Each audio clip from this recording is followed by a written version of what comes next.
Na Toyota, declaramos otimistas em relação ao amanhã, porque sabemos que já o estamos a construir. São projetos como um Toyota Uma Árvore, que já plantou mais de 200 mil árvores em florestas portuguesas, ou a iniciativa Um Toyota Uma Missão, que apoia instituições de solidariedade social que nos mantêm em movimento para chegarmos onde queremos, mais além. Conheça os projetos Toyota que estão a fazer mover o mundo em toyota.pt.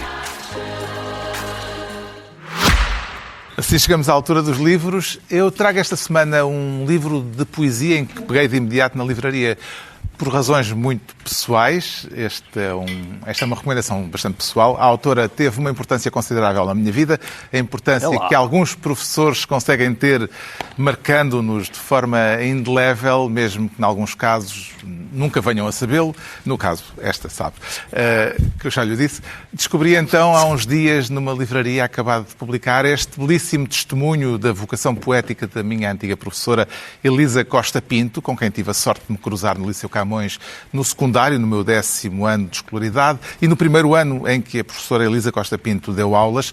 O livro chama-se Contra Corvos, como vem escrito na badana, contra os corvos que bicam os olhos do mundo. Estes poemas insistem na luz, mesmo quando frágil, mesmo quando ameaçada.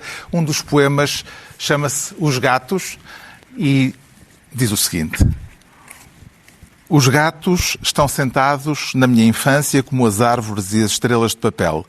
Atravessam a lentidão dos quintais, enroscam-se no regaço de minha mãe e ficam à espreita, sempre dentro da minha infância. Foi de lá que trouxe o meu primeiro gato, chamou-se Kodak. Demorou-se o tempo de fazer muita falta e encheu a minha casa do espírito que as casas têm. Hoje a minha casa é outra e nela há outro gato. Espreita a música dos melros nos quintais, atravessa o silêncio das horas, senta-se no meu regaço e na infância da minha filha. Contra Corvos, de Elisa Costa Pinto, edição de Poets and Dragons Society. O João Miguel Tavares propõe a sabedoria dos clássicos ilustrada. Sim, isto é mais um livro e uma ideia incrível da Akiara Books, chama-se A Sabedoria dos Clássicos, como disseste, do Jorge Rincón e da Núria Solsona, e são breves reflexões a propósito de 30 aforismos clássicos, latinos e gregos, e este livro é apontado, quer dizer, é um livro para crianças, adolescentes, mas na verdade que os adultos também vão poder aproveitar, e entre estes 30 aforismos há muitos que são famosos, como o Carpe Diem, ou Aproveita o Momento, ou Conhece-te a Ti Mesmo, ou Memento Mori, Lembra-te que és mortal, aquelas coisas que nós repetimos muito aqui, porque somos pessoas extremamente cultas, mas também há alguns deles que são menos famosos, como Não há felicidade tão modesta que possa evitar as dentadas da inveja. Ou então, Chale Patakalá, que, como vocês sabem perfeitamente, já que dominam o grego, significa as coisas belas são difíceis. E eu não duvidando disso, realmente as coisas belas são difíceis, mas aqui a Akiara Books tem esta capacidade de as tornar fáceis e é mais um livro que vale imensa pena. Força. Quando quiserem andar à procura de prendas para adolescentes e criancinhas... O Pedro Mexia traz contos de Luísa Costa Gomes? Sim.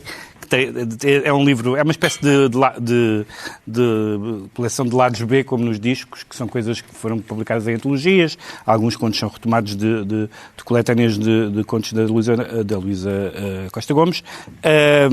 E são textos sobre o fazer da ficção. Por exemplo, há um texto muito longo, que é um texto que é um cadáver escrito, portanto, um daqueles textos que é escrito em resposta a um texto anterior.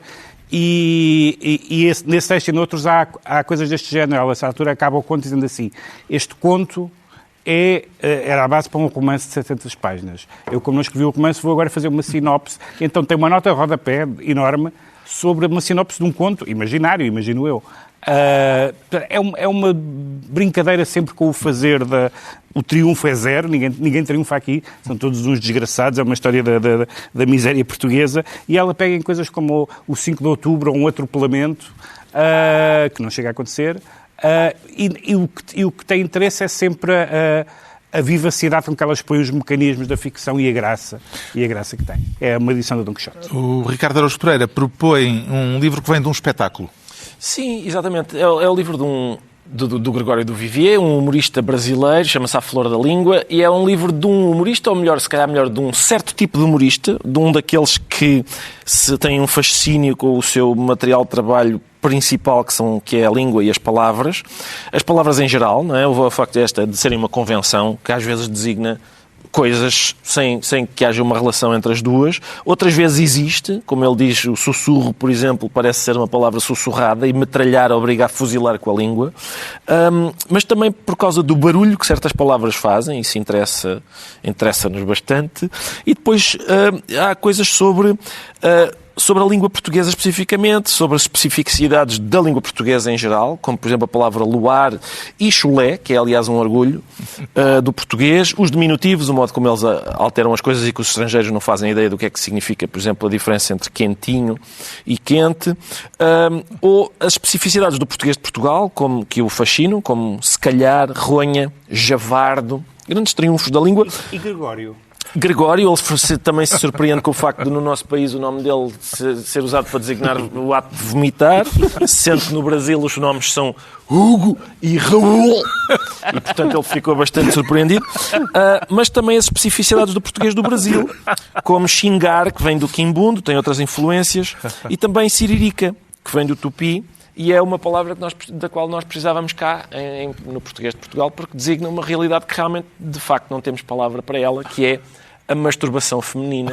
E a palavra siririca é um milagre, porque quase se ouve os dedinhos a fazer o seu Estas pessoas trabalho. do podcast perderam metade desta intervenção. Mas À pronto. Flor da Língua, assim se conclui mais uma reunião semanal, de hoje a 8 dias, à mesma hora, os mesmos de sempre, também, como sempre, em podcast, Pedro Mexia, João Miguel Tavares e Ricardo Araújo Pereira.